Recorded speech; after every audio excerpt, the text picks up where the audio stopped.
Perhaps you've seen countless documentaries about Adolf Hitler, the dictator, whose name still echoes through history's darkest corridors.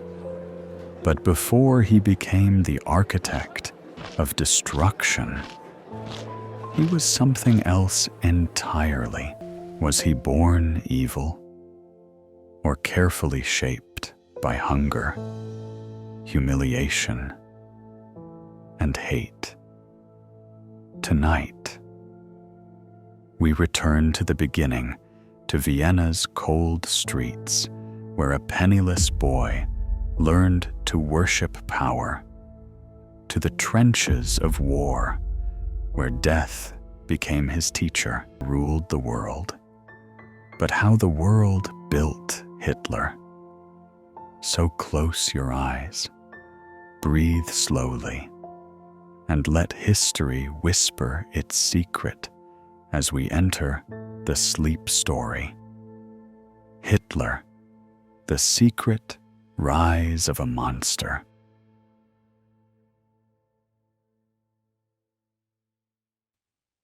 They were 150,000 standing together beneath a sea of red flags, arms raised in perfect unison, faces lit with devotion, eyes burning with belief. In that vast square, only one will existed, the will of a single man.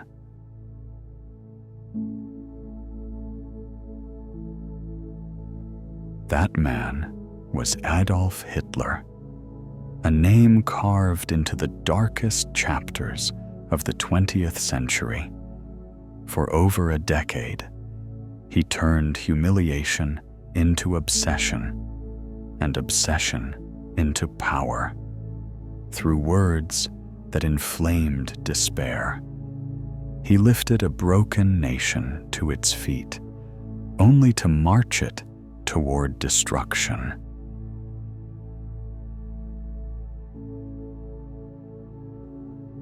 German historian Joachim Fest once wrote, "There has never been anyone quite like Hitler, a man who transformed personal failure into a political philosophy of hatred." His words capture the terrible paradox. Hitler was not born a monster. He was made by an era, by a people, and by those who saw in him a profitable future.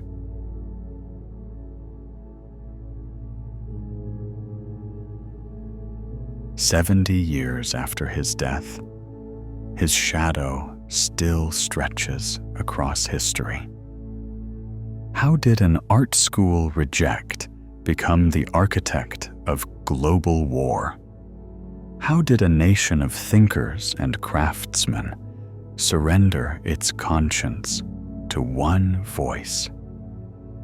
And most haunting of all, who were the ones behind him?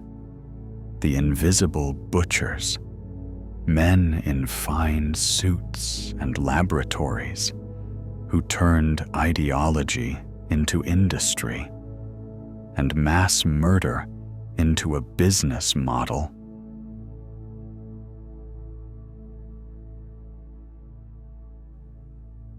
The camera drifts through the ruins of Berlin, shattered domes, cracked statues, marble corridors swallowed by dust. Amid the silence, papers lie scattered invoices, contracts, and sealed orders stamped with familiar names: Siemens, Krupp, Thyssen, and at the heart of it all, the chemical empire I.G. Farben. It was here that science and profit met death.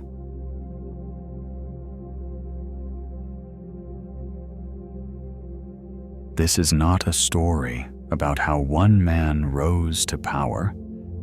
It is about the hands that lifted him, the bankers who financed his rallies, the engineers who built his weapons, the corporations that saw in his madness an opportunity.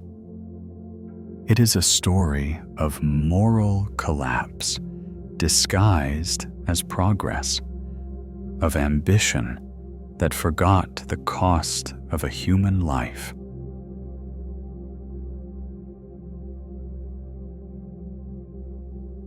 Fest once said, "He did not invent evil. He organized it. Behind every salute."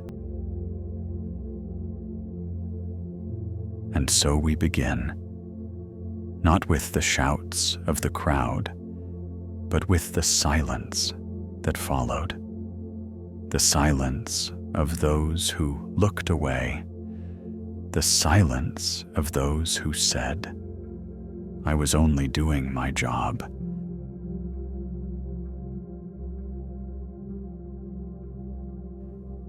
This film follows that silence.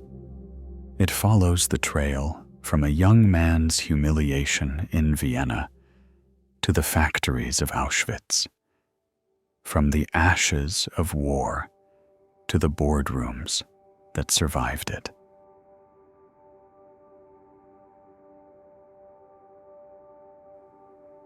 This is the untold story, the secret butchers of Hitler.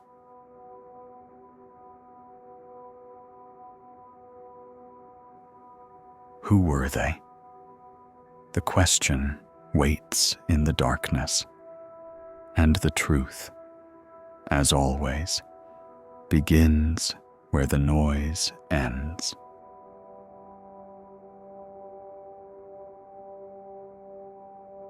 He was born in April 1889 in a quiet Austrian town called Braunau am Inn, a place so ordinary it could have been forgotten by history, if not for the boy who would one day shape its nightmares. Adolf Hitler was the son of a strict customs officer, Alois, and a gentle, devout mother, Clara. His father demanded discipline. His mother offered tenderness. Between those two forces, the iron of one and the softness of the other, the child learned to fear, to retreat inward, and to dream.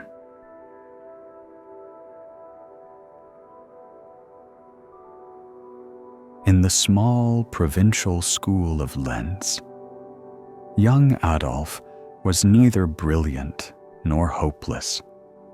He was, as one teacher later said, a boy of some talent, but with little will. He loved drawing more than arithmetic, history more than obedience. He could sit for hours sketching roofs, spires, and soldiers, while the rest of the class recited their lessons. When he spoke, he did so with a strange, burning conviction, even as a child. His words carried a force that surprised his teachers. But at home, such passion found no audience. Alois Hitler ruled with his fists. He drank heavily, argued fiercely, and struck his son often. Discipline, he believed, was the cure for every weakness.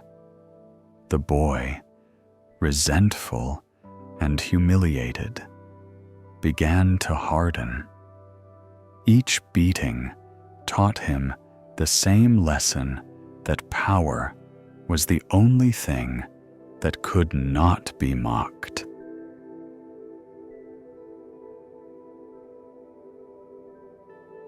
At 13, his father died suddenly of a heart attack. Adolf did not cry. Instead, he told a friend, "Now I am free." For the first time, his path was his own, and he dreamed not of uniforms or government service, but of art. He wanted to paint landscapes, design buildings, capture beauty as his mother saw it.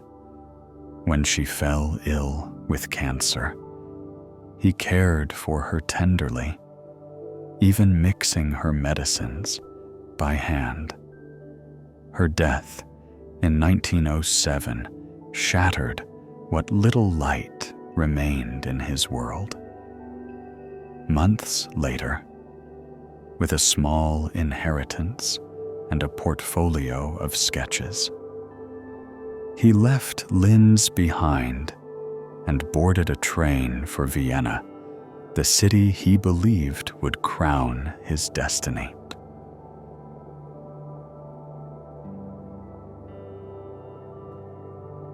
Vienna in 1907 was a jewel of the empire, a city of waltzes and coffee houses, where the old aristocracy mingled with anarchists, philosophers, and painters.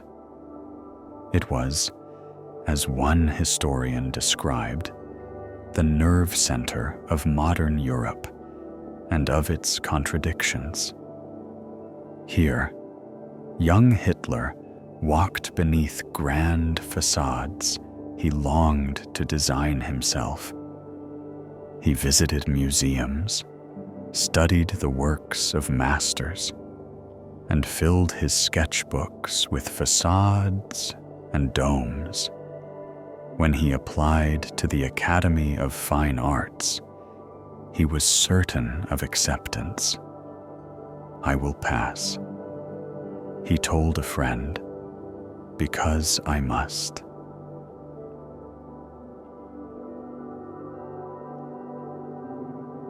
The rejection letter came like a thunderclap. His drawings, the examiners said, showed some technical skill, but no creative spark. The words cut deep. He failed again the next year. 2 rejections, and a dream died. Years later, in Mein Kampf, he would write, "I trusted in success so completely that my failure struck me like lightning from a clear sky. But even then, he did not blame himself. He blamed the judges, the system, the world."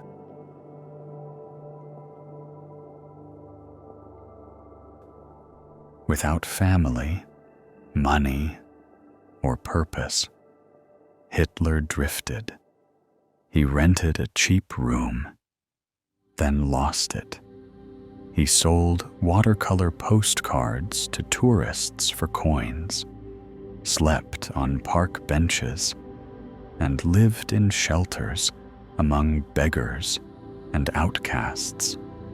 The young man who once believed he was destined for greatness now stood in soup lines, clutching his sketches like relics of a lost life.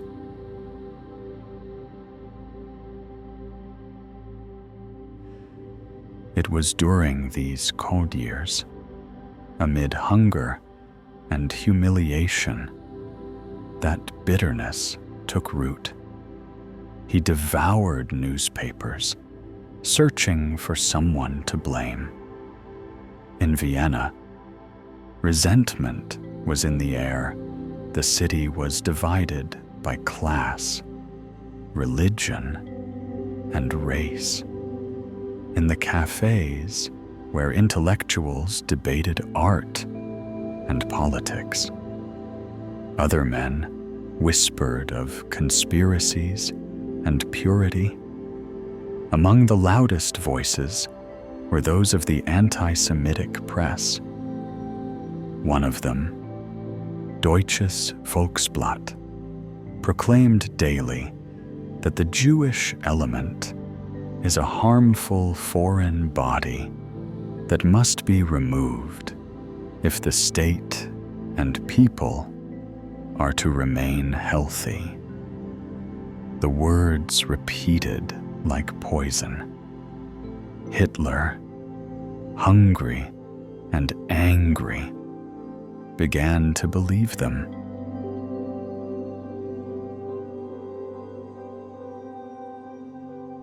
He saw wealthy merchants in the Ringstrasse and imagined them as enemies.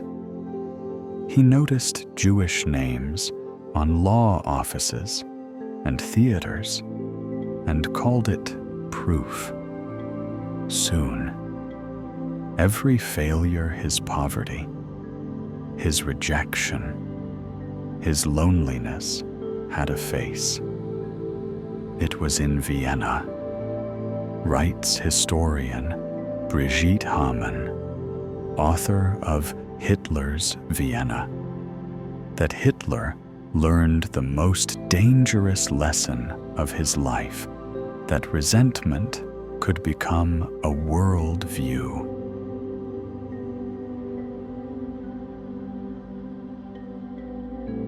Resentment gave him order.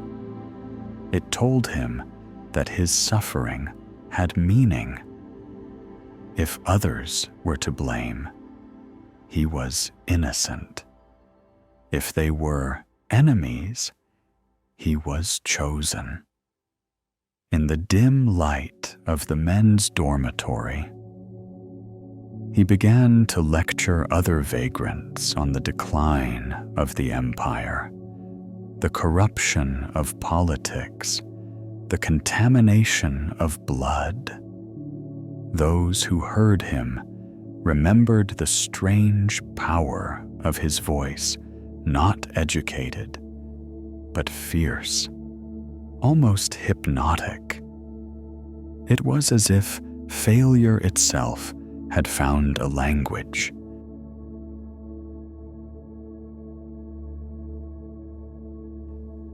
Outside, Vienna glittered.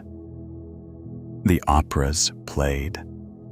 Klimt painted his golden muses. Freud was unlocking the human mind, but in the shadows of that same city, a young man was constructing another kind of psychology, one built on grievance and fear. He read pamphlets from nationalist groups that spoke of racial destiny, of cleansing and rebirth. He underlined passages about foreign influence and the need for strength. Each idea found a place in his growing mythology.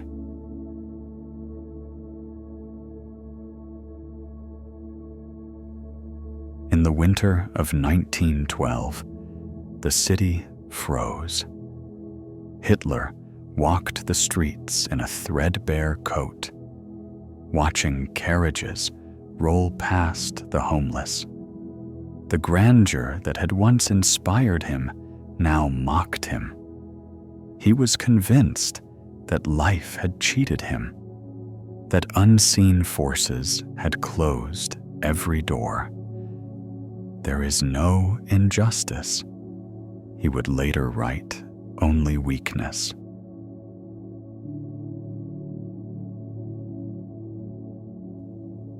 When war broke out in 1914, it felt like salvation. For the first time since childhood, he belonged to something greater than himself. The army gave him food, discipline, and a uniform, the structure his father once demanded.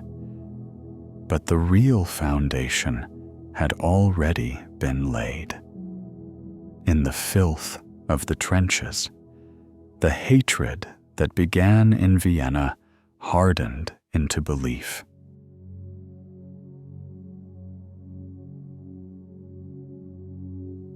Years later, when the world tried to understand the origins of his cruelty, historians would trace it back to those silent years, the years of cold, of rejection, of humiliation, the years when an angry boy discovered the comfort of hatred and learned to make it sound like truth.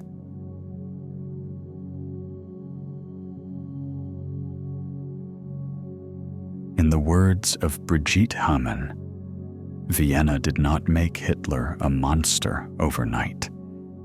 It gave him the script, the stage, and the enemies he needed to play the role.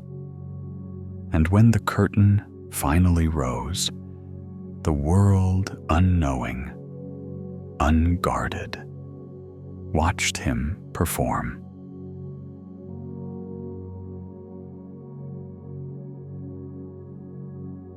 When war erupted in the summer of 1914, the streets of Munich filled with cheering crowds. Flags waved, church bells rang, and men rushed to enlist in what they believed would be a glorious campaign. Among them was a 25-year-old Austrian drifter who had been living in a men's hostel, selling cheap postcards for food. For Adolf Hitler, the war was not a tragedy, it was redemption. "I am now happy at last," he wrote, as if fate had finally chosen him for something greater than hunger and obscurity.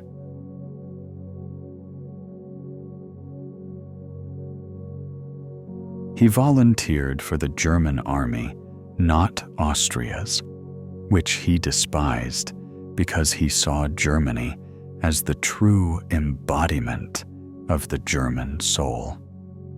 Assigned to the 16th Bavarian Reserve Regiment, he became a messenger on the front lines, carrying orders between trenches under constant fire.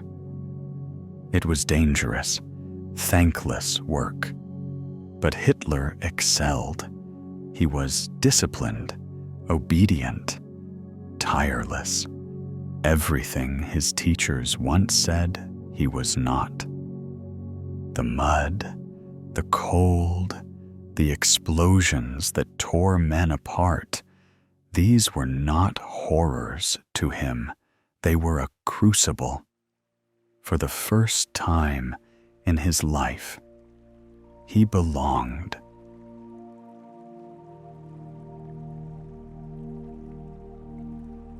The young soldier's letters from the front reveal a man strangely at peace in chaos.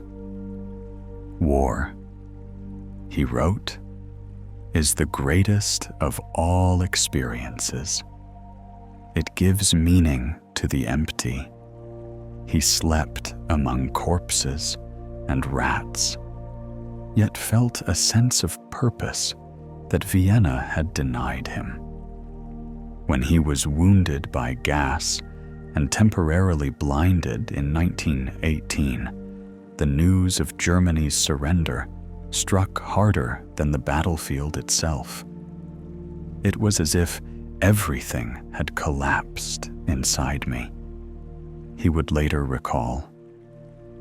That moment, the armistice of November 11th, 1918, became the wound he would never let heal.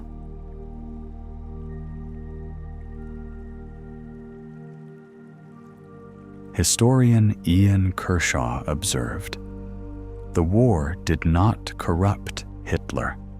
It gave him a new language honor, discipline, and the hatred of betrayal. Those three words became his moral compass. In the trenches, he had learned the power of obedience and unity. When the empire fell, he saw only treachery, not defeat, but betrayal by weak leaders, politicians, and whom, as he would come to believe, the Jews who, in his mind, had stabbed the army in the back."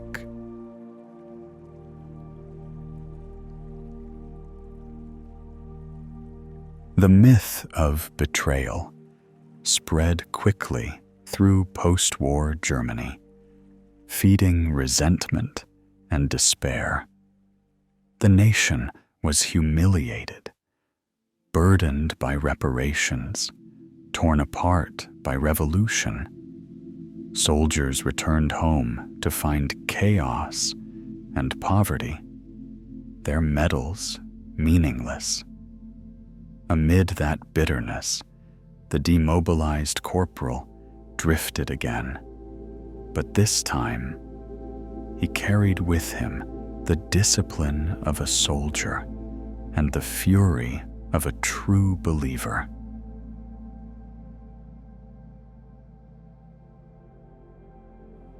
He stayed in the army as long as possible, refusing to return to civilian life. His superiors noticed his zeal and his gift for speech. Captain Karl Mayer, head of a small intelligence unit, recruited him to monitor radical groups forming in Munich: communists, anarchists, nationalists. It was the perfect role for a man obsessed with loyalty and order. Mayer sent him to political education courses at the University of Munich, where Hitler learned to fuse passion with ideology. There, he absorbed pseudo-scientific racial theories and the anti-Semitic rhetoric of professors who dressed hatred in academic language. It was, for him, another kind of battlefield, one of ideas.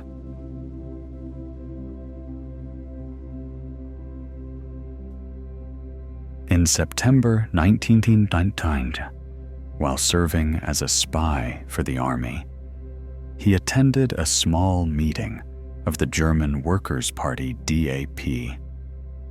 The group was insignificant. A few dozen men gathered in a beer hall to complain about the state of the nation. Hitler sat quietly until one speaker proposed that Bavaria should break away from Germany. That word, separation, ignited him. He stood, trembling with fury, and began to speak. Those who were there recalled the transformation a soldier's posture, a preacher's voice, eyes blazing with conviction. The room fell silent. In minutes, he turned anger into applause. It was the moment he discovered the power of his own voice, and the audience discovered their prophet.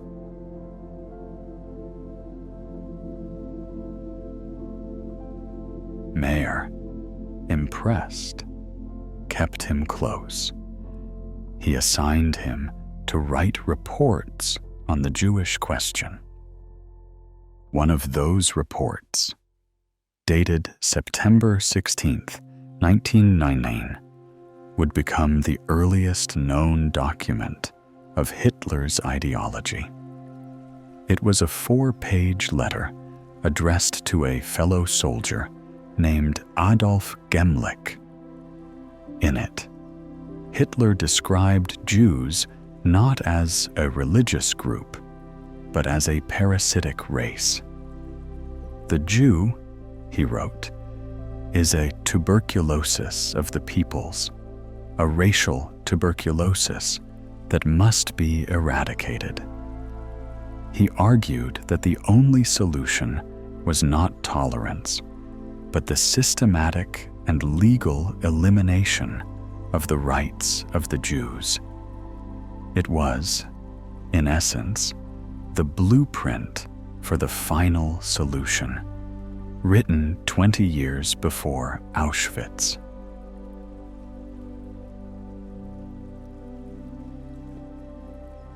What is chilling about the letter is not only its hatred, but its logic. The tone is bureaucratic, almost medical. Evil had found the language of reason. In it, we see a man who had turned suffering into ideology, who believed that purity could be achieved only through destruction. For him, the war had not ended. It had merely changed shape. The battlefield was now society itself.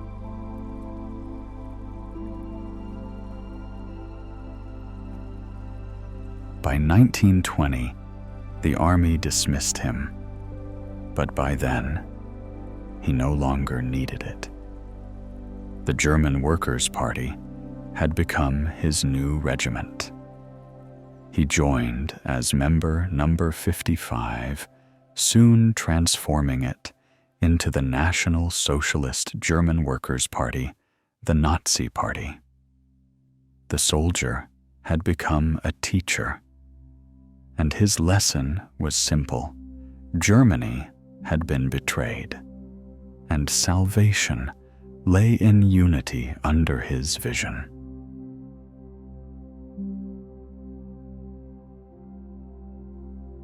In speeches that echoed the cadence of his wartime orders, he spoke of honor, blood, and destiny. The veterans who once fought beside him now followed him again, their boots stomping to a new rhythm. His words were their weapon, his voice their command. He offered them meaning where peace had offered only emptiness.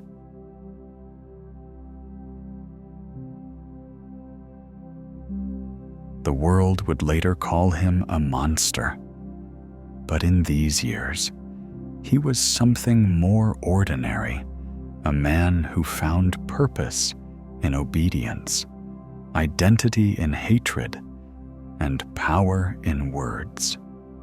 The trenches had not destroyed him, they had built him. Out of mud, noise, and death came a voice that would one day drown the conscience of a nation.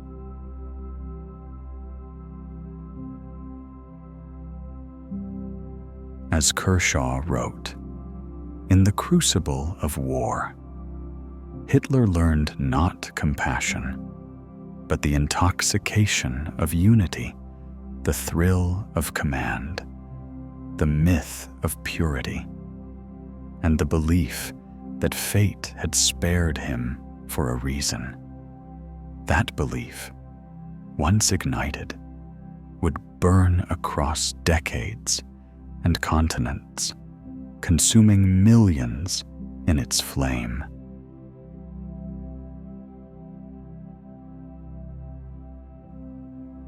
And so the soldier who had once carried messages through the shell fire of Flanders now carried another message, one far more deadly from the trenches of despair to the heart of a wounded nation. The boy who had once begged for recognition had found his audience. The world was listening, and it would not stop until the silence came again, the kind that follows ruin.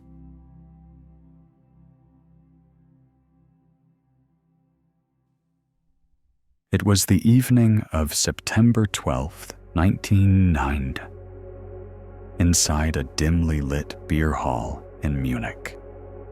The room smelled of smoke, sweat, and spilled beer. A few dozen men sat hunched over tables, their voices low but tense. They were members of a tiny political group few had ever heard of, the German Workers' Party. The army had sent a young corporal, Adolf Hitler, to attend, to observe, and to report. His orders were simple: listen, take notes, and keep quiet. But silence was not his nature.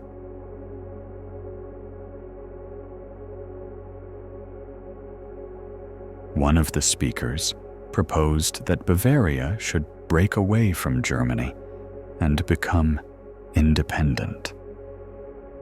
The word separation struck Hitler like an electric shock. He slammed his fist on the table, leapt to his feet, and shouted over the crowd. Witnesses recalled the sudden change in the air, the raw energy that poured from him.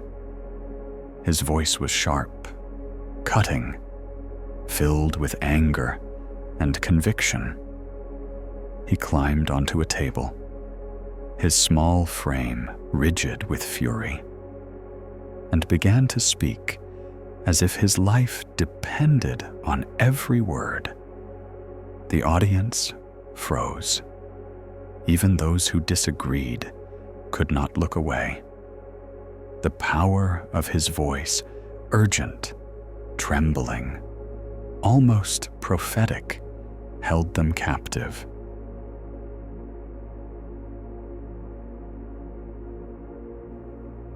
In that moment, something irreversible happened. The failed artist, the forgotten soldier, had discovered his true medium, not the brush, not the bullet, but the word. When Hitler spoke, said historian Lawrence Rees of the BBC, he believed every word he said, and that was what made others believe him too. His speeches were not arguments. They were performances of faith. He did not persuade with logic, but with intensity, the force of someone who had seen darkness and chosen to embrace it.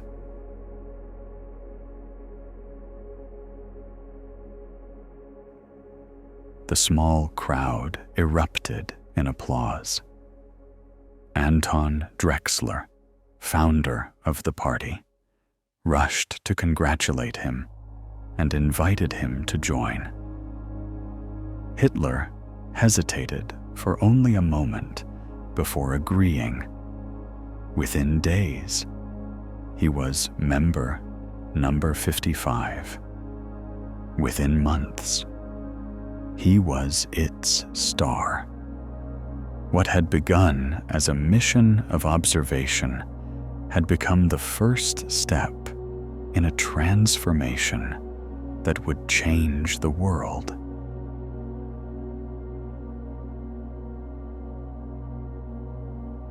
Hitler threw himself into his new role with the same devotion he once gave to the army. He spoke at every meeting, sometimes several in a single night, refining his tone, studying his listeners, experimenting with rhythm and pause. He realized that words could move people faster than any weapon. Each speech was a test, and each crowd a laboratory. He learned when to whisper, when to roar, when to let silence hang heavy before striking the next line. To his followers, he was not a politician. He was a revelation.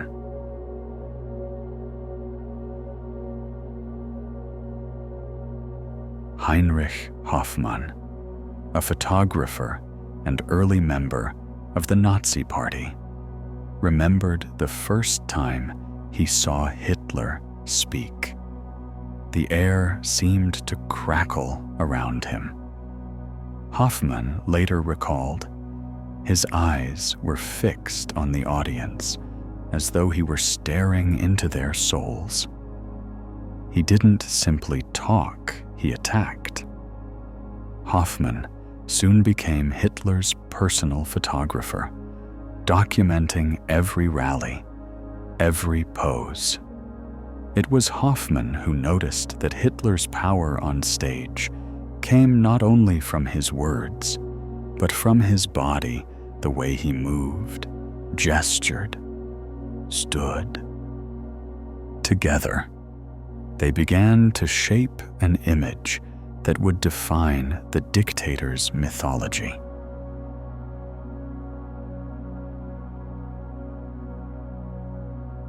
In the early 1920s, Hoffmann photographed Hitler practicing in his studio on Schellingstrasse in Munich. There, behind closed doors, the future Führer rehearsed as though preparing for a play. He would stand before a mirror, testing the angle of his chin, the set of his shoulders, the tightness of his fists. He raised his arm in the Nazi salute, dropped it, and raised it again until it looked both commanding and messianic. Hoffmann's camera clicked as Hitler froze in dramatic poses, hand outstretched, face lifted, mouth open, mid-cry. They studied the results together, selecting what projected the most authority, the most intensity, the most divine purpose.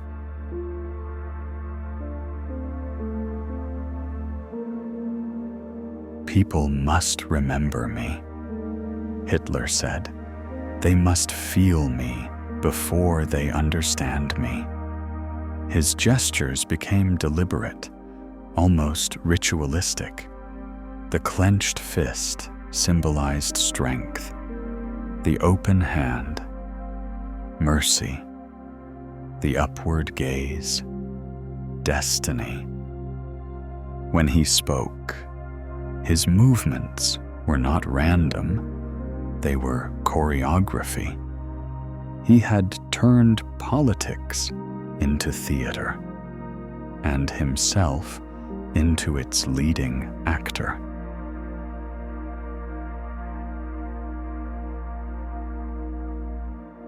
Lawrence Rees described his style as a fusion of preacher and drill sergeant. He shouted like a commander, but paused like a prophet, letting emotion ripple through the room before striking again. His speeches began softly, even humbly, then grew in intensity, his voice rising with every sentence until it broke into a shout, a scream, a release. He paced the stage, his eyes burning with purpose, his body trembling as though possessed. The crowd followed his rhythm instinctively when he paused. They held their breath. When he raised his fist, they erupted.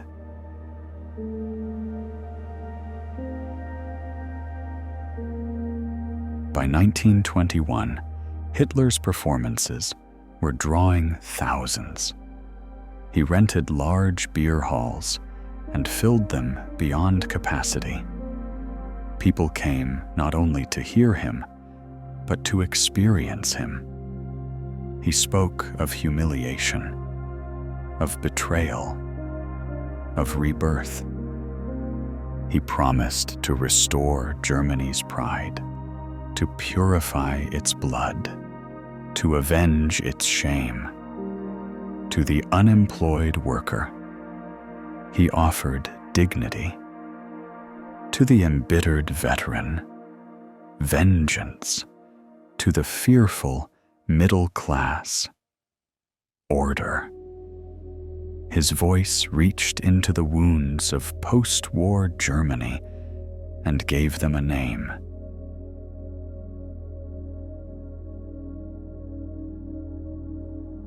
But behind the stage lights and banners was a man meticulously crafting his myth. Hoffmann's photographs appeared in newspapers, showing Hitler as a man of fire and faith. He looked like someone chosen by destiny. Hoffmann said, "Even when you disagreed with him, you felt his certainty." Hitler understood that belief was visual. The mustache, the slick hair, the stiff posture all became trademarks. Every image reinforced the idea of control. He was no longer a failed artist. He was the artist of himself.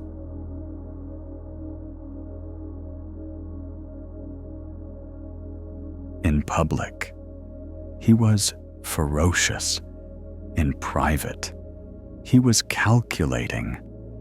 He studied his rivals, learned their weaknesses, mimicked their successes, and discarded anything that did not serve his rise. He knew that politics was not about truth, but emotion. The people did not want reason. They wanted rescue. He gave them both a savior and a scapegoat.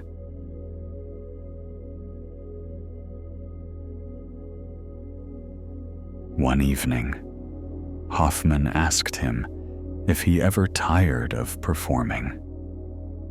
Hitler smiled faintly and replied, "You don't tire when you are the instrument of history," whether he believed that or merely needed to.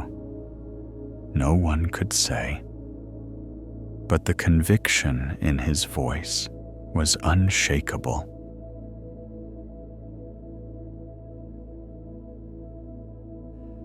By the end of 1923, his speeches had turned Munich into his stage and Germany into his audience. Each performance grew more theatrical, more violent, more absolute. He spoke not to persuade, but to command. Faith, he once told a supporter, is stronger than knowledge. And faith, once awakened, demanded no proof, only loyalty.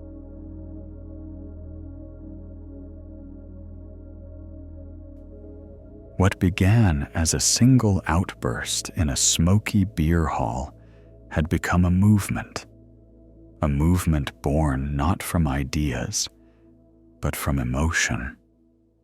In Hitler's Germany, the word was no longer a means of communication. it was a weapon, and its wielder had learned how to strike with terrifying precision.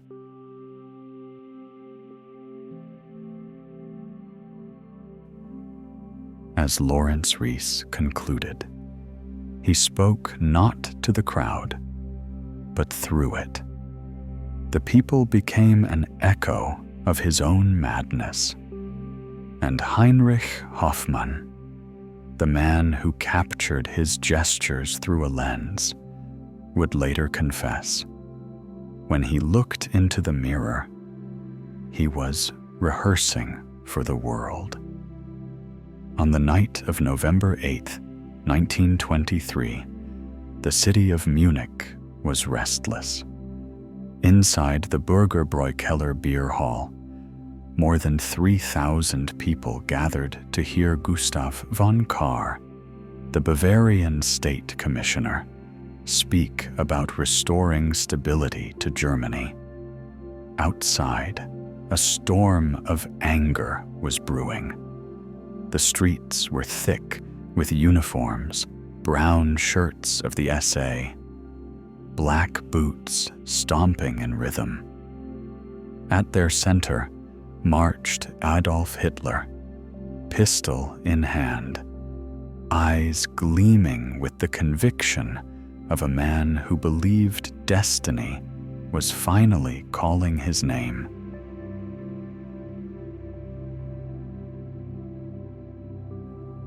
Germany was still bleeding from the wounds of defeat. Inflation had destroyed savings. Hunger filled the streets, and faith in democracy was dying. Hitler saw his chance. Inspired by Mussolini's march on Rome, he believed he could seize power with a dramatic gesture, a national revolution born not from ballots, but from spectacle. The stage he chose was Munich, the city that had given him his first applause.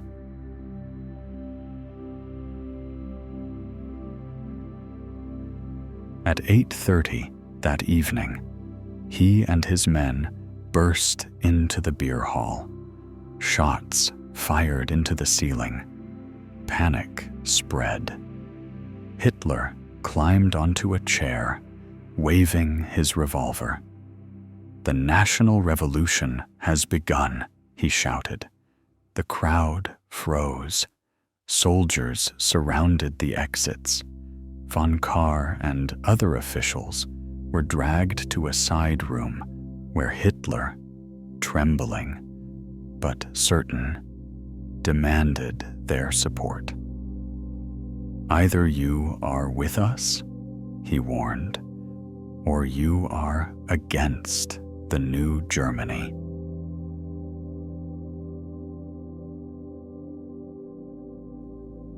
For a brief, surreal moment, it worked. The officials, staring down gun barrels, pledged allegiance to his cause.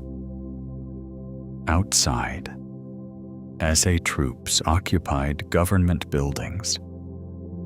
Posters announced the formation of a new national government under Hitler and General Ludendorff, the war hero. It seemed as if the whole city might fall in line, but by dawn, the illusion began to crumble.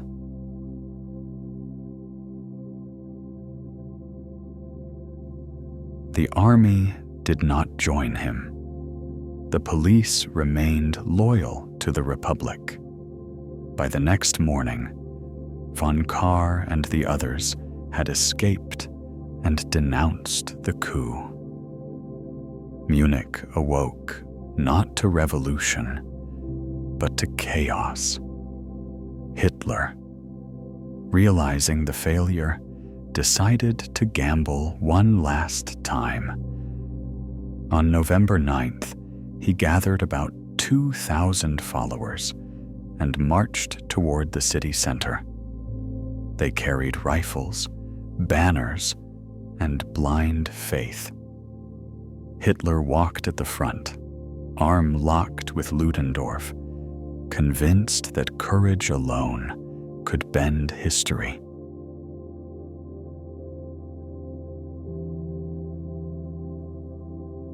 The column advanced through the streets of Munich, singing patriotic songs. When they reached the Odeonsplatz, they found the police waiting, rifles raised. For a heartbeat, the two sides stared at each other in silence. Then the gunfire began. Bullets tore through the crowd. Men screamed, fell, and were trampled. 16 Nazis and 4 policemen died in less than a minute. Hitler was thrown to the ground, dislocating his shoulder. He crawled away as chaos consumed the square. The dream of revolution ended in smoke and blood.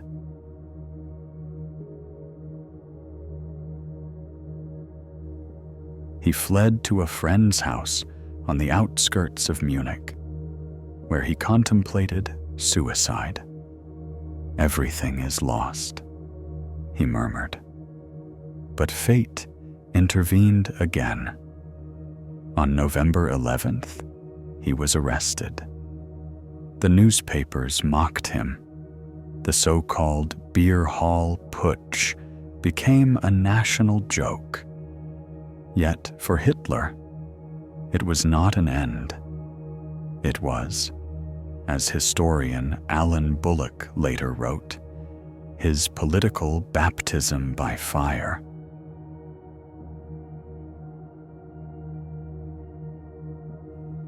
The failure of 1923, Bullock said, was Hitler's political baptism. It taught him that power could not be seized by force, but only by faith and patience. It transformed him from a rebel into a strategist. Behind bars, he found what he always found in defeat: meaning. To others, he was a criminal.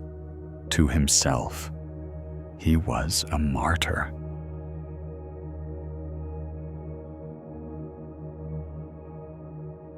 He was sentenced to 5 years in Landsberg prison, but would serve less than 1.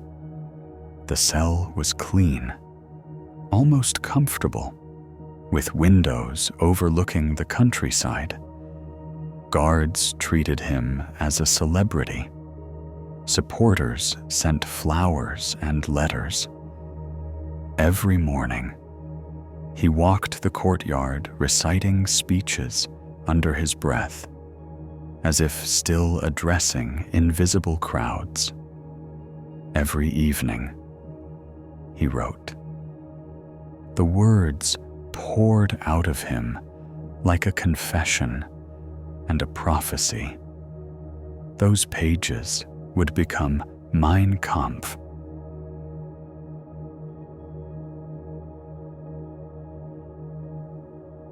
I believed in success so completely, he wrote, that my failure struck me like lightning from a clear sky.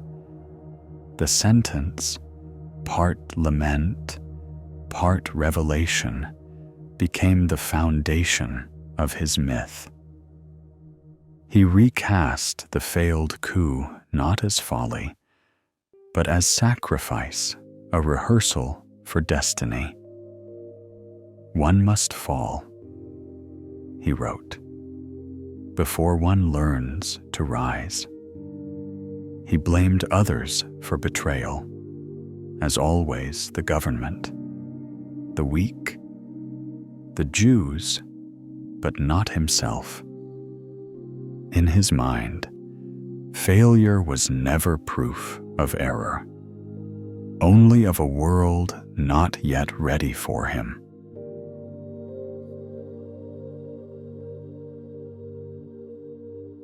Landsberg became his monastery.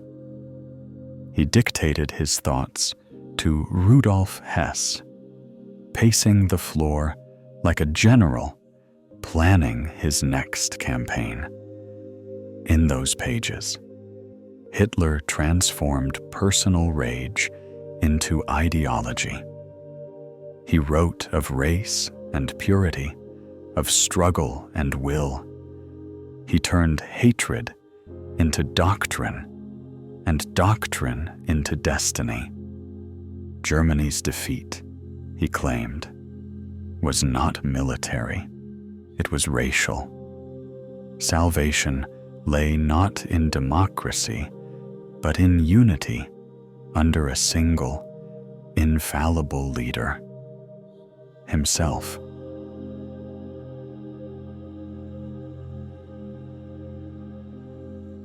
When visitors asked if he regretted the bloodshed, he smiled. Regret, he said. It was necessary. Germany will remember it as her awakening. In that prison, his failure became legend. His followers began calling him the man who dared. They saw the imprisonment not as shame, but as proof of devotion. Pamphlets circulated calling him a political prisoner, a symbol of national renewal.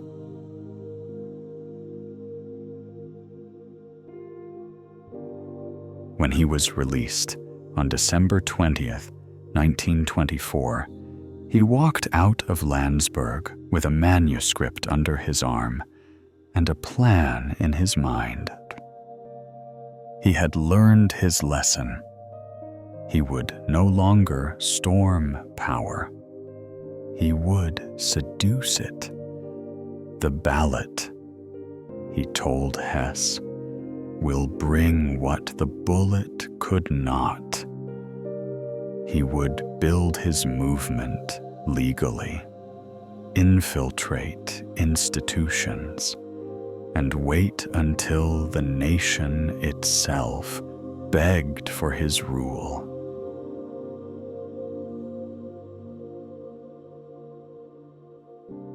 In hindsight, the beer hall putsch seems like a farce, a blundering rebellion by amateurs. But in that failure, Hitler found his method. He realized that spectacle mattered more than success. The image of the march, the gunfire, the fallen comrades, it all became propaganda. Their graves were turned into shrines. Each November, torchlight parades in Munich honored the martyrs of the movement. The blood spilled that day became sacred ink in the mythology of Nazism.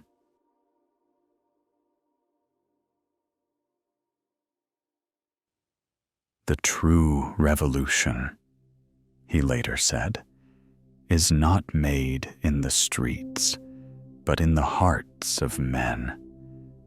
And so, the man who once fired into a ceiling to command attention learned instead to speak softly into microphones, to smile before cameras, to wait.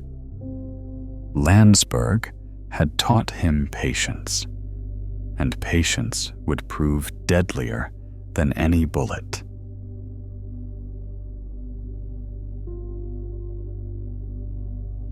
Alan Bullock would write years later, out of humiliation, he forged determination. Out of failure, he built faith. The beer hall, the blood, the prison, they were not defeats in his eyes, but initiation rites. Hitler emerged no longer a street agitator, but a man convinced that destiny had chosen him twice first to fall, then to rise.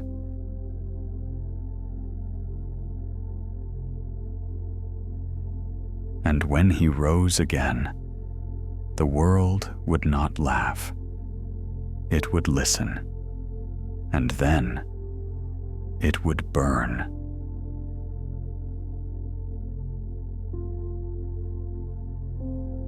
When Adolf Hitler walked out of Landsberg prison in December 1924, he was no longer the reckless agitator who had stormed a Munich beer hall. He was a man with a strategy. The days of bullets and barricades were over. The next revolution, he told his followers, would be built with words, with votes, and with money. The years that followed turned him from a loud, fringe extremist into a political entrepreneur, one who understood that the greatest weapon of the modern age was not the rifle, but capital.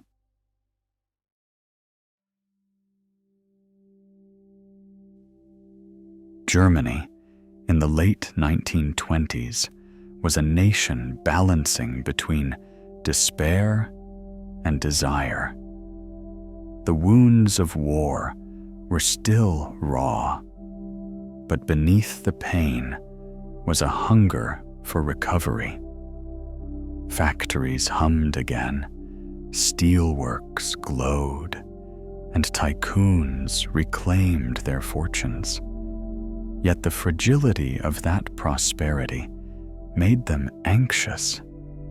To these captains of industry, stability was priceless, and democracy, with its strikes and parties and unpredictable parliaments, seemed incapable of guaranteeing it.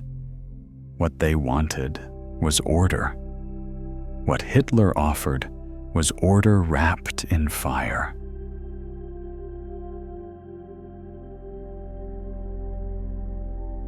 He knew he needed allies among the elite men with influence, newspapers, and, above all, money.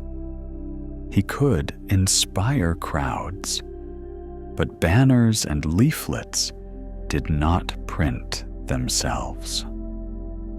It was then that a figure entered his life who would open the doors of Germany's industrial aristocracy, Hermann Göring. Once a decorated World War I fighter ace, Göring was charming, connected, and utterly without scruples. He had the elegance of an officer and the instincts of a salesman.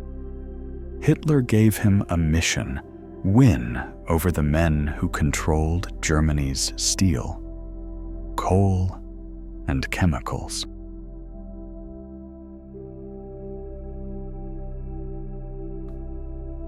Göring began with subtlety.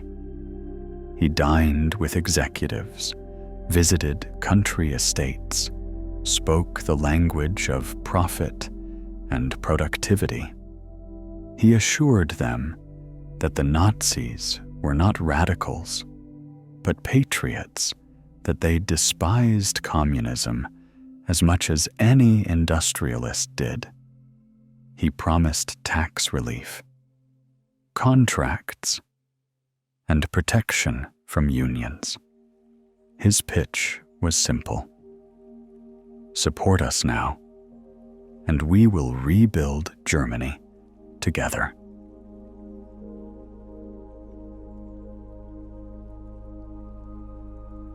Among the first to listen was Fritz Thyssen, the steel magnate whose empire stretched across the Ruhr Valley.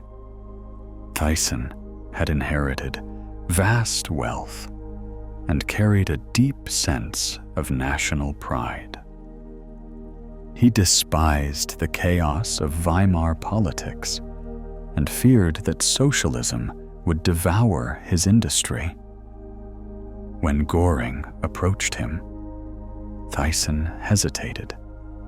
The Nazi Party, after all, was still viewed by many as a gang of street brawlers and fanatics. But Göring played his part masterfully.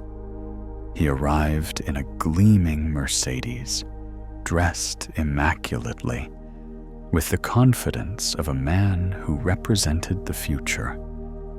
He spoke not of ideology, but of opportunity, of a partnership between power and capital.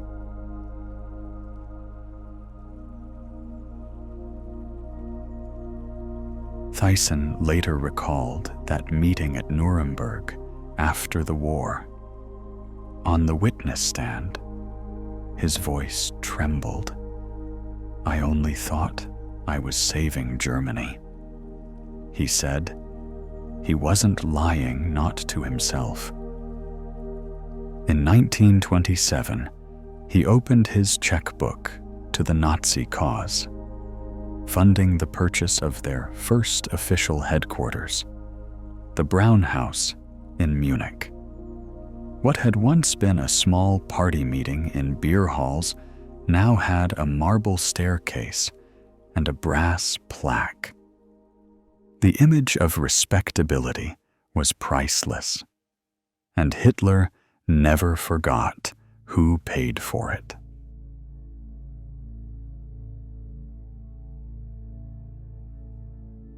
The alliance deepened. Siemens, Krupp, and other giants began donating discreetly, often through intermediaries. They wanted influence, not attention. Hitler gave speeches at industry conferences, promising to crush Marxism, expand the military, and build highways, planes, and weapons. He spoke not of destruction, but of construction. And for industrialists still haunted by the Depression, those words were irresistible. He made us dream of production, not politics. One executive later said, "He sold us confidence."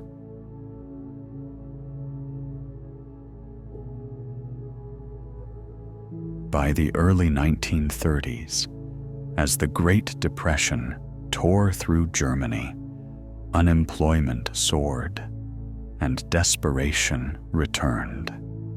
Hitler's message shifted again. Now he was the savior of workers, the voice of the betrayed soldier, the man who would restore dignity to every German home. He flew across the country, the first politician to do so, speaking 3, sometimes 4 times a day.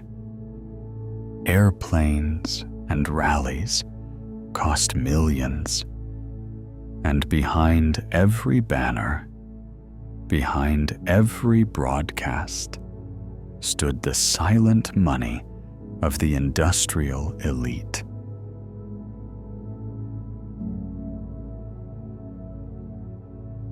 Economic historian Adam Tooze later wrote, "It was the corporations that turned a political fantasy into concrete reality. The autobahns, the tanks, the armaments, all of it," he argued, was the marriage of ideology and industry. Without the capitalists, Hitler's words would have remained only words. They poured their resources into his vision. Twos said, and in doing so, they built the scaffolding of tyranny.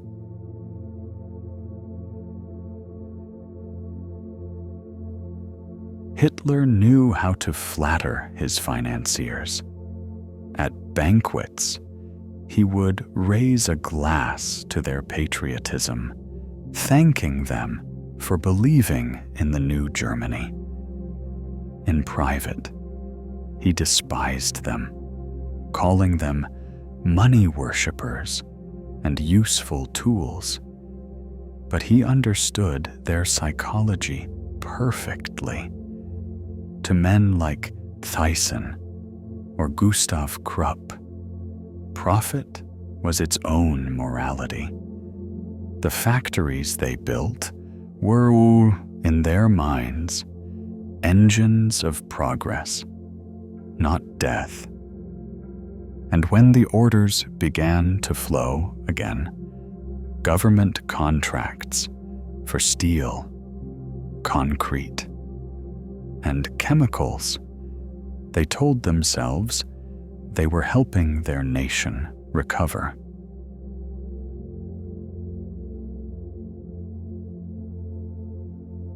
The relationship between politics and industry soon became symbiotic.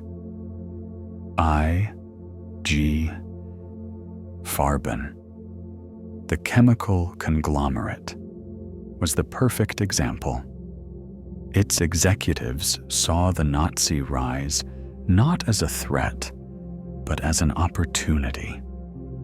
Hitler's promises of rearmament and economic expansion aligned perfectly with their ambitions. Synthetic rubber, synthetic fuel, synthetic hope, the company's laboratories became the beating heart of Germany's rebirth. Contracts multiplied. Research accelerated. Scientists received funding to create the materials that would later feed the Nazi war machine.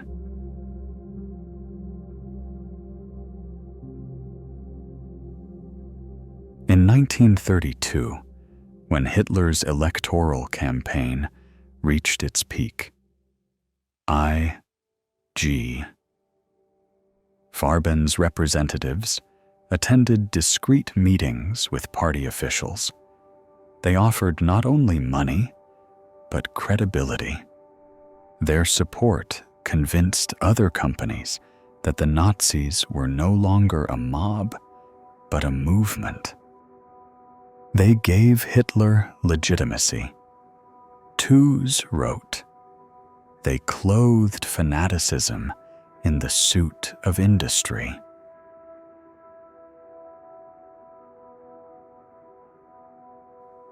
At the time, few questioned the cost. Göring's charm and Hitler's rhetoric had done their work. Boardrooms buzzed with talk of recovery, of order, of a strong hand to guide the nation. The men who ran Germany's largest corporations saw in Hitler the restoration of something they believed had been lost: authority, stability, hierarchy. They were blind to what it would cost to regain it.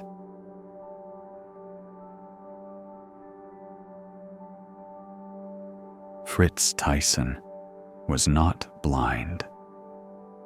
Not yet. In private, he sometimes admitted unease about the violence of the SA, the racial obsession, the cult of the leader. But he convinced himself that moderation would follow victory.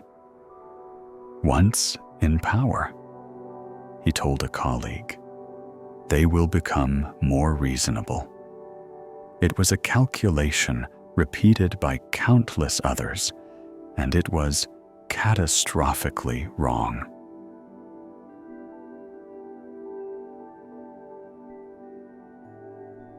When Hitler finally became Chancellor on January 30th, 1933, the alliance was complete. The corporations that had financed his rise now stood at the gates of a new empire. Almost immediately, they were rewarded. Strikes were banned, unions dissolved, and labor was brought under state control. Profits soared. In the first 2 years of Nazi rule, industrial production doubled. For Thyssen, for Krupp, for Siemens. It was a golden age until the gold was stained with blood.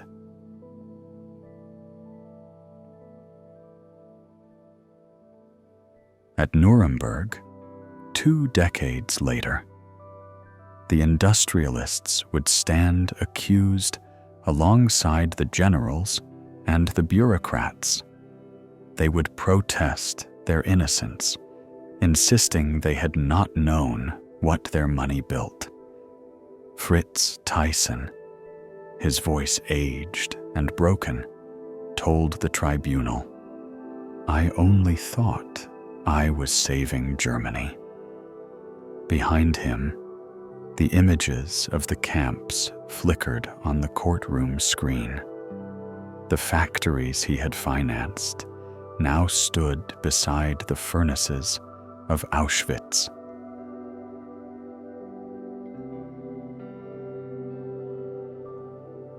Adam Tooze concluded, "The story of the Third Reich is not just a story of ideology, but of economics." The men who signed the checks did not believe in Hitler's madness. They believed in margins, but in chasing profit. They bought into death.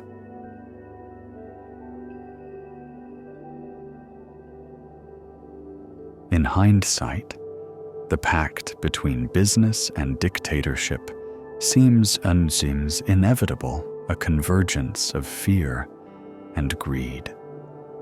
The industrialists feared communism, chaos, and decline. Hitler feared weakness. Together, they built an empire of steel and smoke. The highways and factories they celebrated as symbols of progress became arteries of war. The same chemicals that promised industrial innovation would later fill the gas chambers.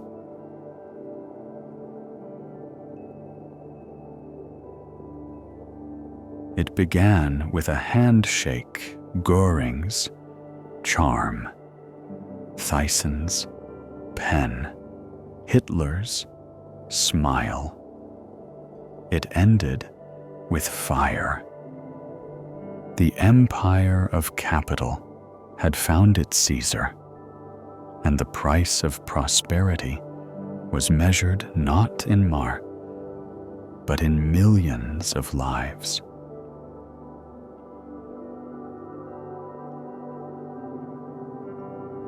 As the lights dimmed in post-war Europe, one question remained, echoing from the Nuremberg courtroom to every boardroom of history. How much is too much to pay for power?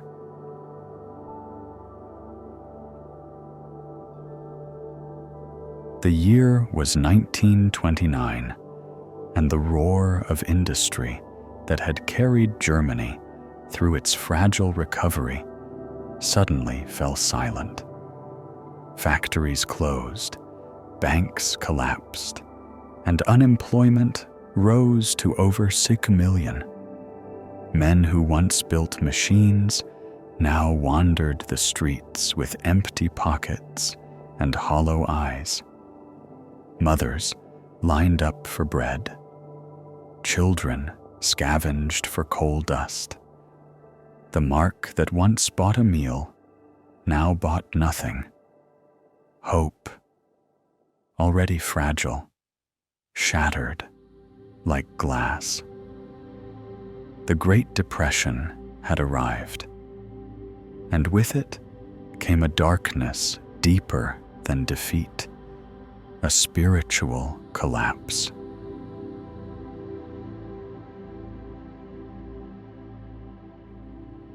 In the chaos, one voice rose above the noise, a voice that promised not compromise, but clarity. Adolf Hitler, standing before crowds of the desperate, spoke like a prophet in ruins. "Germany will not die," he shouted, his hand slicing the air. "She will rise again." To a people humiliated by defeat and strangled by hunger, his words felt like oxygen.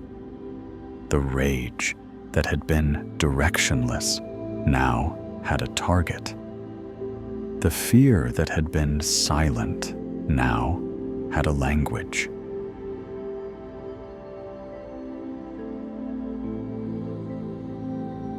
Historian Richard Evans later wrote, "Hitler did not win with guns, but with collective emotion. He transformed despair into faith. His genius," Evans said, "was not in policy or strategy, but in psychology.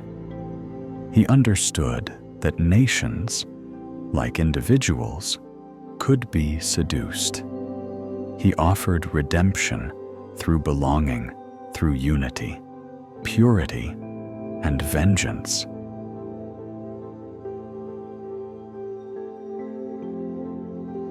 By 1930, Hitler had turned the Nazi Party into a movement.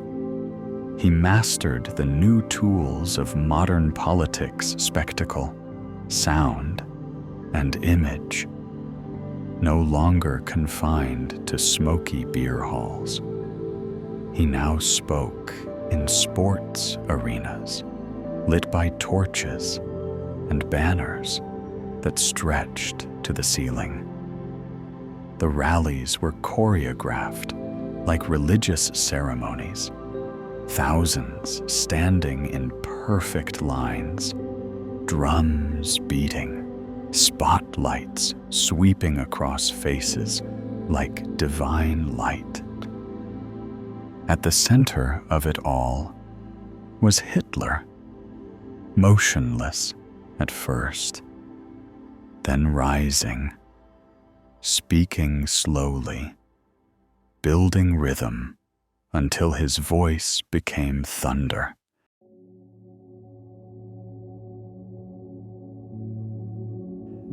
Deutschland, erwache. Germany, awaken. The cry echoed through the crowds.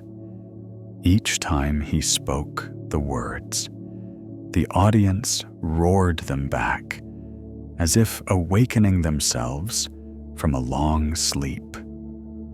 To the cameras, it looked like devotion. To those who were there, it felt like salvation. A journalist from the Times of London wrote, "It was not politics, it was possession."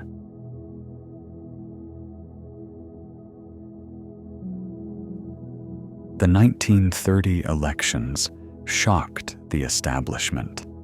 The Nazi Party leapt from obscurity to become the second largest political force in Germany. For the first time, millions of citizens had voted not for stability, but for fury. The uniformed ranks of the SA paraded through cities, symbols of a new order rising from the ruins of democracy. Their brown shirts, once mocked, now inspired fear. They marched with military precision, chanting Hitler's name like a hymn.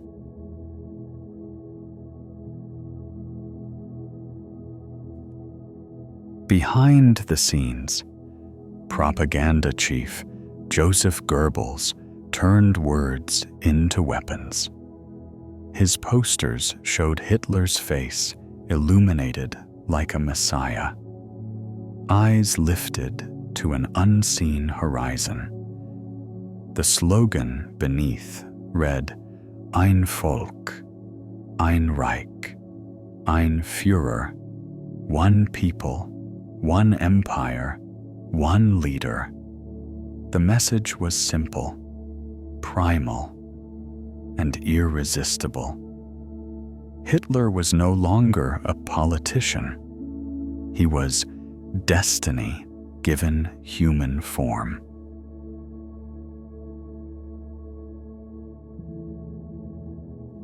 While the Nazis spread their message of rebirth, the democratic government in Berlin crumbled under indecision. Politicians argued over budgets while citizens starved. Street clashes erupted between communists and the SA. Blood ran in the gutters. To many Germans, democracy no longer meant freedom, it meant weakness. Hitler understood this better than anyone. He presented himself as the antidote to chaos, the embodiment of strength.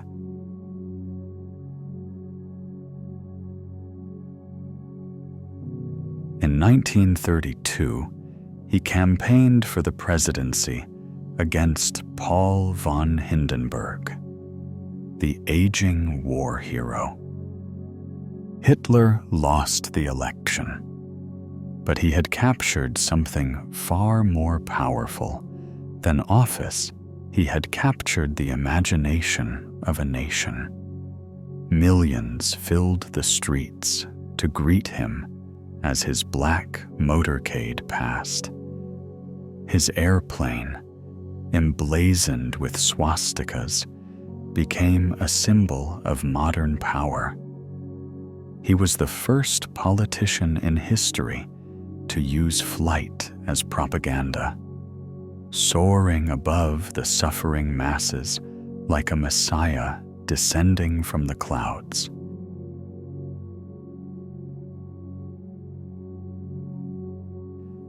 At every stop, his message was the same.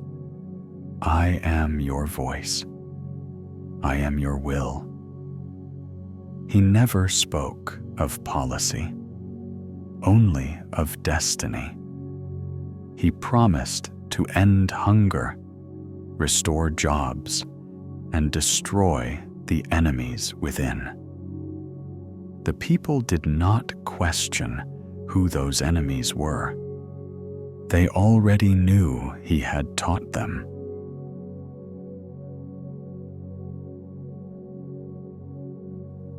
By the end of that year, the Reichstag was paralyzed, and the economy was near collapse. Conservative elites, fearing revolution from the left, turned to Hitler as a last resort. They believed they could control him, use his popularity to stabilize the country. He will be our puppet. One industrialist said, they could not have been more wrong.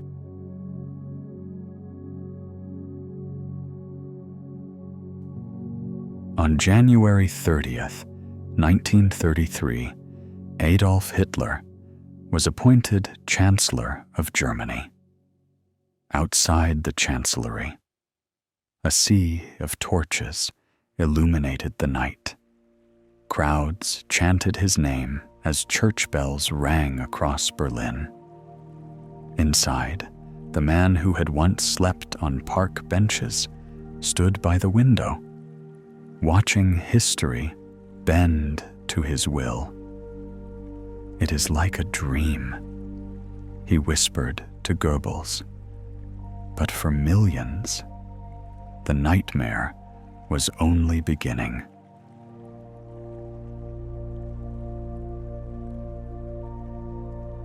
Within weeks, the transformation began.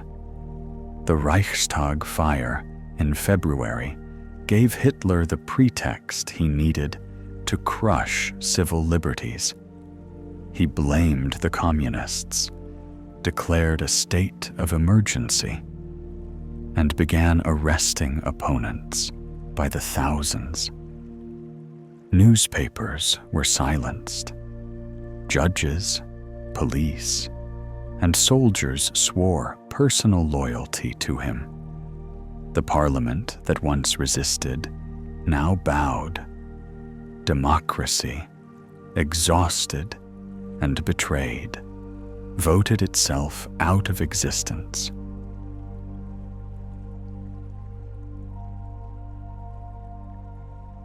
When the Enabling Act passed in March 1933, giving him total power, Hitler stood before the Reichstag and declared, "The new Reich will endure for 1,000 years."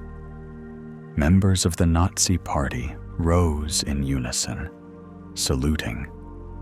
Only a few dared to vote against him. Outside, stormtroopers lined the streets, their boots echoing like drums of judgment.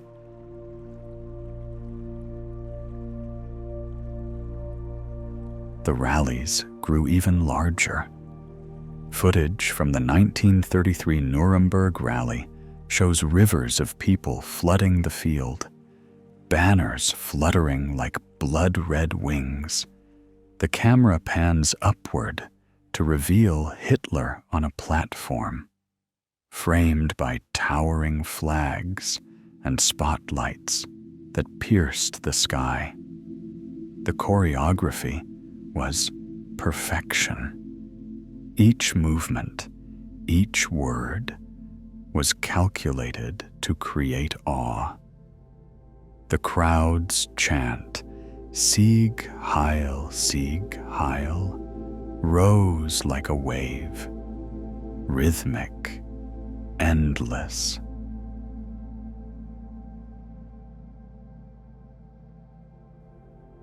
Richard Evans observed, "The rallies were not spontaneous. They were a rehearsal for obedience. Every cheer was a promise. Every salute was a surrender. The people no longer came to hear, they came to belong."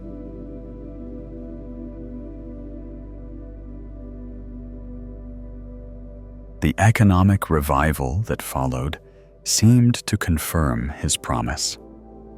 Unemployment fell as rearmament began. Highways were built, factories reopened. To the outside world, Hitler appeared to have performed a miracle. The foreign press called it the German Renaissance. But beneath the surface, the machinery of terror was already grinding to life. Political opponents vanished. Concentration camps like Dachau opened quietly. The SS grew in power, their black uniforms replacing the brown shirts of the SA.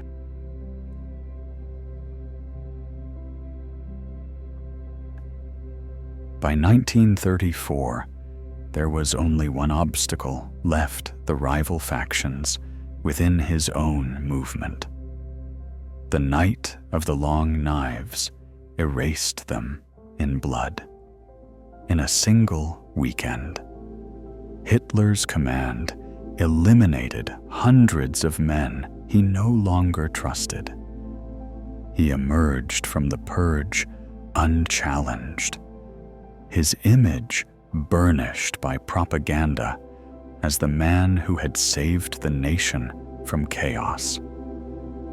The following year, when President Hindenburg died, Hitler merged the offices of Chancellor and President, declaring himself Führer, leader of the German Reich.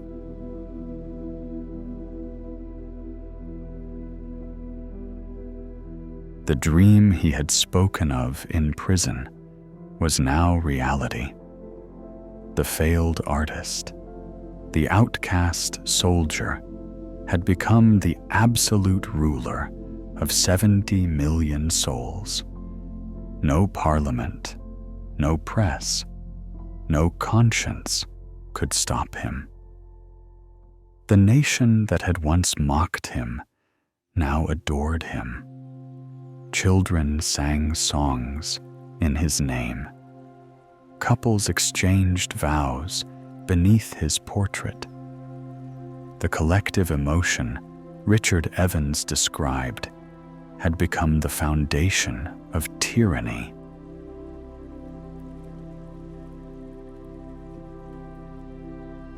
The rallies continued, ever grander.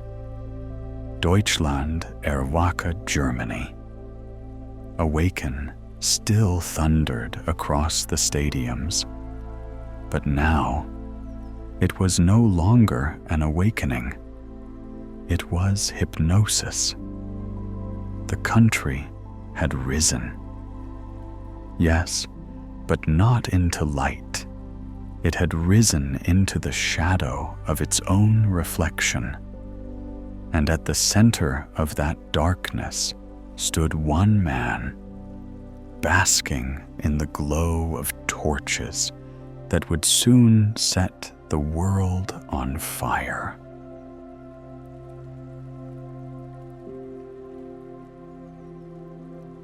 In the winter of 1941, deep in the occupied Polish countryside, a convoy of German officials arrived in a region known for its marshes and railway junctions. They stepped out of black cars into the bitter cold, their boots sinking into the mud. At their center was a man named Otto Ambros, chemist, executive, and rising star of the giant chemical conglomerate, I.G. Farben. He carried no weapon, no whip, no insignia of terror. He was not a soldier, but a scientist. Yet the decision he was about to make would condemn tens of thousands to die.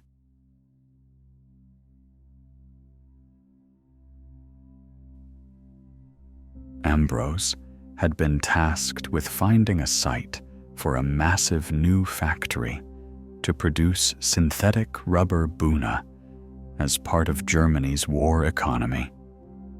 Natural rubber had been cut off by the Allied blockade, and Hitler demanded a replacement. The project would be the pride of Farben's technological empire, chemical innovation serving national destiny. But it required an immense labor force, cheap and expendable. Ambros had been informed that the SS could provide such labor in abundance.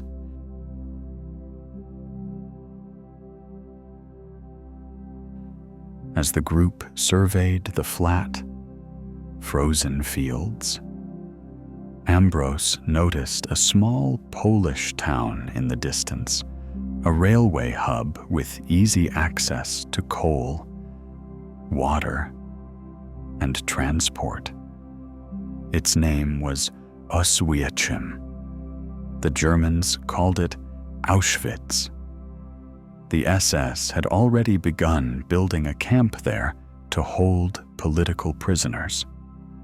Ambros saw what he needed: infrastructure, isolation, and an endless supply of slaves.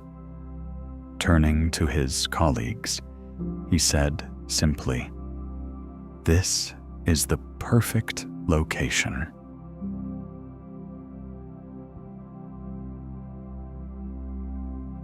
That moment sealed the fate of thousands.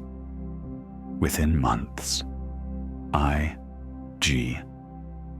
Farben began constructing the Werk, the Buna synthetic rubber plant, just a few kilometers from Auschwitz. The corporation invested over 700 million Reichsmarks, one of the largest industrial projects in Nazi Germany.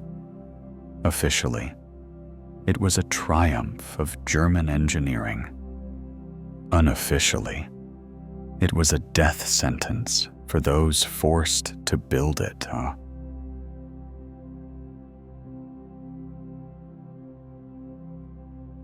Historian Peter Hayes, author of Industry and Ideology, wrote, "Farben did not need to be coerced. They volunteered for profit." He explained that the company's executives saw opportunity, not atrocity. They were not driven by ideology, but by ambition. The SS provided the labor, the state provided the land, and Farben provided the chemistry. Together, they created an industrialized form of slavery.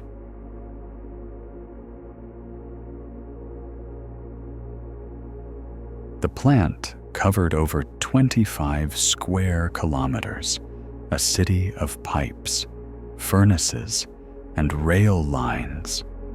Each day, thousands of prisoners marched from Auschwitz through the snow, their wooden clogs scraping against the frozen road. They carried heavy equipment, dug trenches, and laid concrete under constant watch of SS guards. Many collapsed from exhaustion before reaching the site. Those who stumbled were beaten or shot. By night, the same men were herded back to the camp, only to repeat the march at dawn.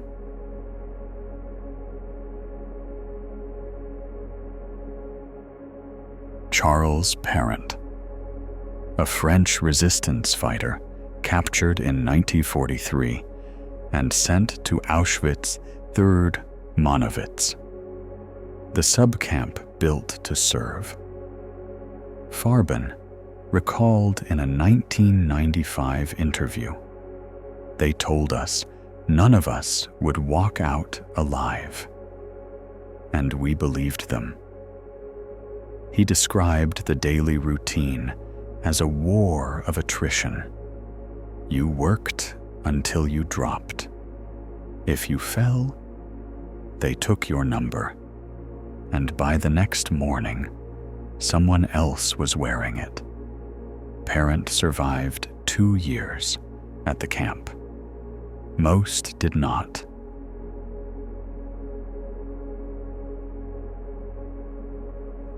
The Buna factory never produced a single pound of rubber. It consumed lives instead. Of the estimated 35,000 prisoners who worked there, at least 25,000 died of starvation, disease, beatings, or execution. Those too weak to continue were sent to the gas chambers at Birkenau. For Farben's managers, it was an efficient system. Labor was cheap. Death was a logistical detail.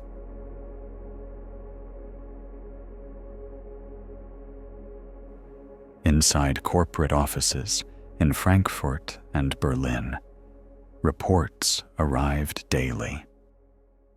They contained charts and numbers units of labor, productivity rates, replacement quotas. The human suffering behind those numbers was invisible. When a factory overseer complained that prisoners were dying too quickly, the SS promised to send more. It was business as usual.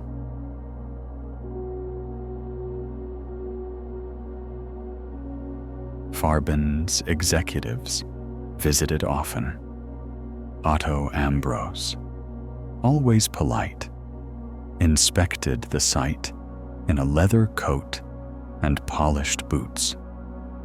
He praised the progress, noted the delays, and discussed technical problems over coffee with SS officers. To him, the men dying outside were not victims. They were resources. In one memo, he wrote that the labor situation remains unstable due to the mortality rate, as though describing a shortage of parts.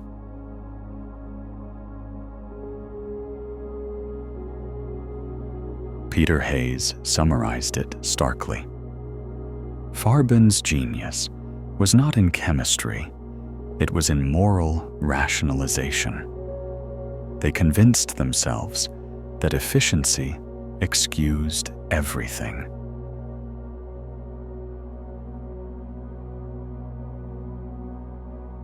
Film footage taken after the war shows what remained of Bühnewerke, twisted steel frames, shattered chimneys, rail tracks leading into emptiness.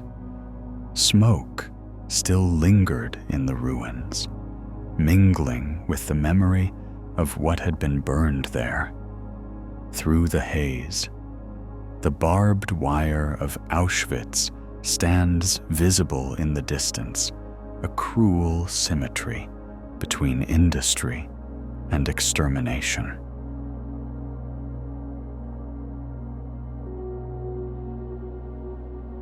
During the Nuremberg trials, Allied prosecutors confronted Farben's directors with the evidence. They played films of the camp, displayed ledgers, read survivor testimonies.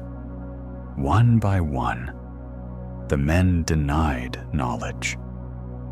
We were scientists, not soldiers. Ambros said calmly, our work was for Germany. When asked if he knew prisoners were dying in thousands, he hesitated. We heard rumors. He replied, but such things were exaggerated. The courtroom fell silent.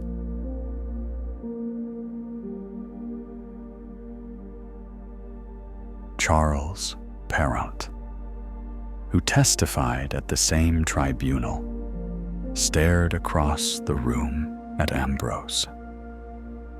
He looked at me like I was a laboratory experiment, Parent later said.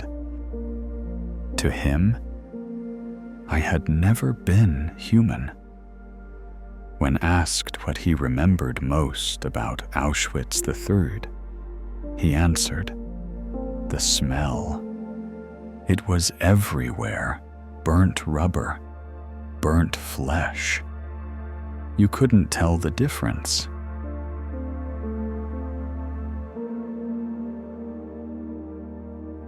The prosecution argued that Farben was not a victim of Nazism, but its partner. The company had supplied the Zyklon B gas used in the chambers. It had patented chemical processes that turned death into production. In a letter dated 1942, one executive boasted that the plant's integration with the SS system ensures maximum efficiency.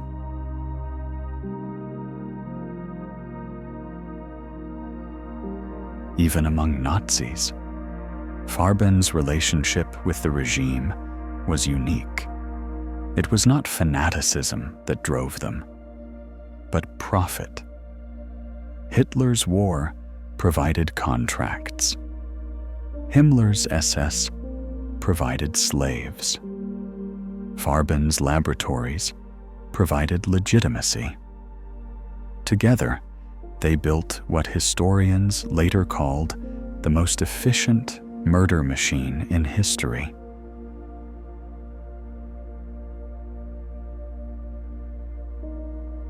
When the verdict came in 1948, only 13 Farben officials were convicted, and most served short sentences.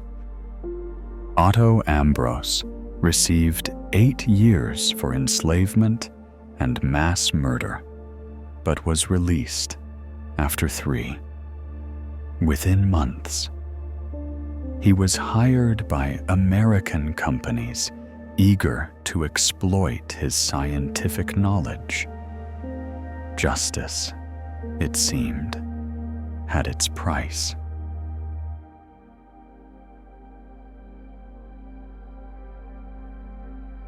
After the war, I.G. Farben was dissolved, its assets divided among Bayer, BASF, and Höchst corporations that still exist today. Their executives denied continuity, insisting they were new companies.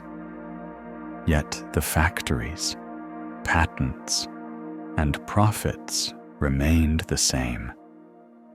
In Auschwitz, the ruins of Bunavorka still stand vast, silent, corroded. The chimneys rise like gravestones, their shadows stretching across the soil that once devoured human lives.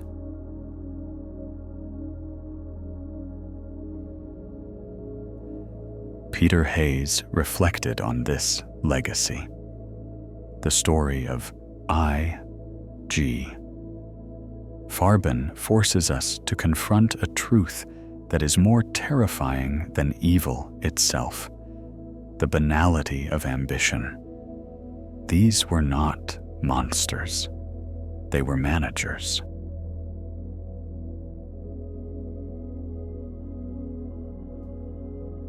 As the film fades, the screen fills with archival footage, smoke drifting above twisted metal, barbed wire glistening with frost, a railway line disappearing into the horizon.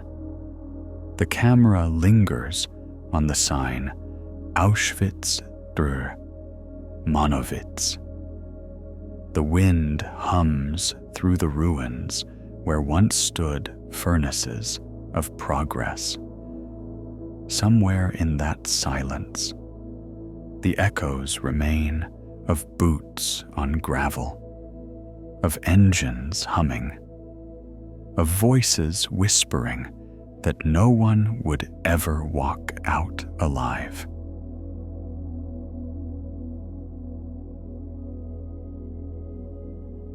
Charles Perrant's final words in his interview were almost a whisper. They built factories for war, he said, but they became factories for death. We were the raw material. And in that sentence lies the essence of what happened at Auschwitz. Not the madness of one man, but the complicity of many who mistook greed for progress and profit for patriotism.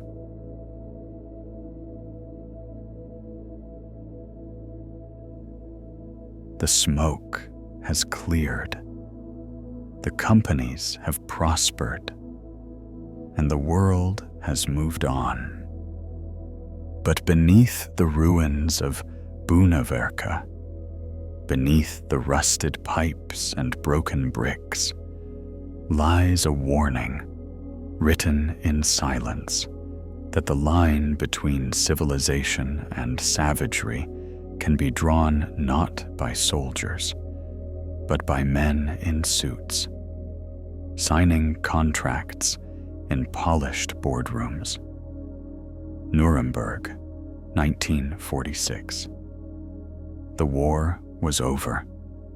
The ruins still smoldered, and the victors had built a courtroom in the ashes of the Reich. The cameras rolled as the world prepared to look into the face of evil, not the screaming generals or the uniformed killers, but the men in suits. Among them sat Otto Ambros, the chemist of I.G. Farben, his hair neatly parted, his glasses polished, his hands folded as if attending a business meeting. There were no shouts, no drama, only the hum of translators and the scratching of pens recording history.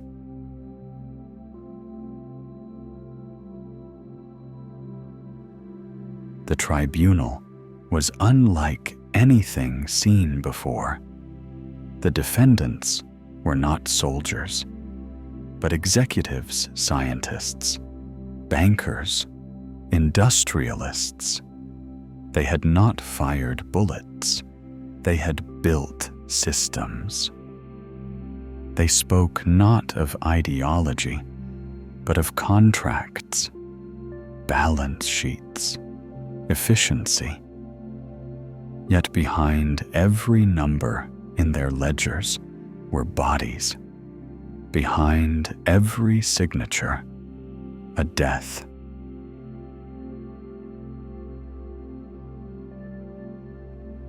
Telford Taylor, the American prosecutor, stood before the court and spoke words that still echo through time. There is no weapon more dangerous than intellect sold to the devil. His voice was steady, his eyes fixed on the men who had turned chemistry into genocide. These defendants, he said, are not madmen, nor monsters from another world. They are men who used reason to destroy reason, who used science to deny humanity.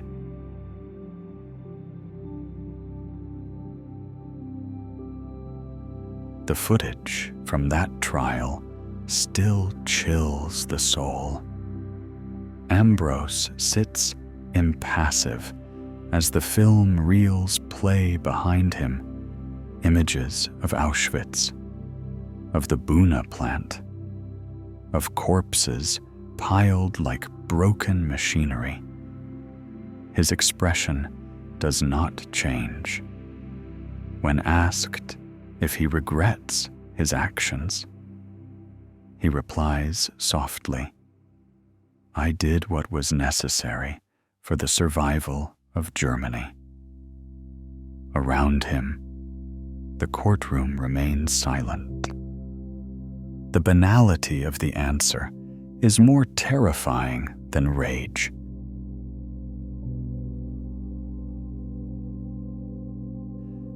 One by one, the sentences were read. Some were acquitted, others imprisoned. Otto Ambro was given 8 years. He served 3. When he walked free, he was greeted not with condemnation, but with job offers from governments, from corporations, from those who valued his knowledge more than they feared his past. The world, eager to rebuild, had little patience for moral reckoning.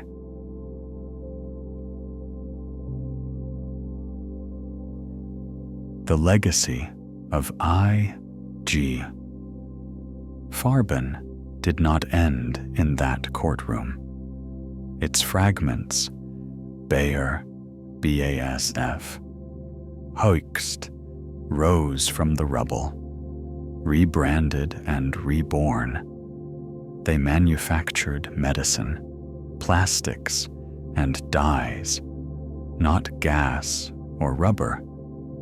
Their factories were rebuilt on the same soil that had once absorbed the ashes of their victims.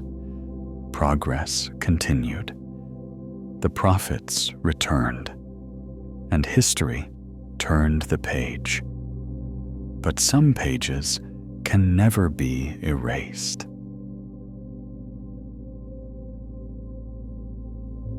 The camera pans across the empty docks of Nuremberg. The benches now silent. The narrator's voice fades to a whisper. The companies lived.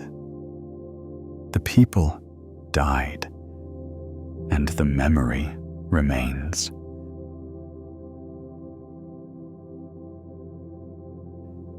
The image dissolves into black and white footage of chimneys, of documents, of faces lost to time. Then one final question appears on screen, cold and unblinking. Would you recognize evil if it wore a business suit?